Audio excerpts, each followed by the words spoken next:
Hi అండి. Welcome to my channel. నేను మీ తేజ. ఎలా ఉన్నారు? బాగున్నారైతే అనుకుంటున్నా.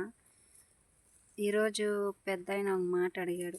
ఏంటమ్మా నువ్వేదో పాత కాలంలో ఉన్నావు. ఈ కాలంలో కూడా ఎవరైనా ఇలాంటి గొర్రెలు మేపుతారా?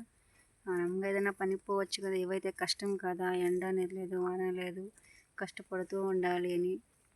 నేను ఒకే మాట అడిగాను. పెద్దాయ, నీకు ఆకలేసినప్పుడు మీ అమ్మ నీకు అన్నం పెట్టి ఆకలి తీరుస్తుంది కదా! అదే నీ ఆకలి తీరిపోయింది కదా అని చెప్పి అదే అమ్మని అమ్ముకొనేస్తామా అని. మన కష్టాల్లో ఉన్నప్పుడు ఏ పని అయితే మనల్ని ఆదుకుందో అది ఉన్నంత కాలం మనం అది గుర్తుంచుకోవాలి. మేము బాధల్లో ఉన్నప్పుడు అప్పుడు 30 గొర్రెలు తీసి మేపేవాళ్ళం. ఇప్పుడు నువ్వు 100 గొర్రెలు పెట్టి మేపుతున్నావు. మేము కడుపు నింకా అన్నం తింటున్నామంటే అది యూట్యూబ్ లింక్ అనేనండి. అయినా నాకు చెప్పుకోవాలంటే ఏం అవమానంగా అయితే నాకు లేదు. మేము కురుబులో పుట్టాం. కురుబు జాతిలో పుట్టి గొర్రెలు మేపుతున్నామంటే అది గౌరవంగా చెప్పుకోవాలి కానీ అవమానంగా అనుకోకూడదు. మనం పనిచేసే నీతి నిజాయితీ ఉంటే ఎవరికి దిగులు పడే అవసరమే లేదు. ఏమంటారు? ఓకే అండి, బాయ్. నేను చెప్పిన కరెక్ట్ అయితే ప్లీజ్ లైక్ చేయండి, సపోర్ట్ చేయండి.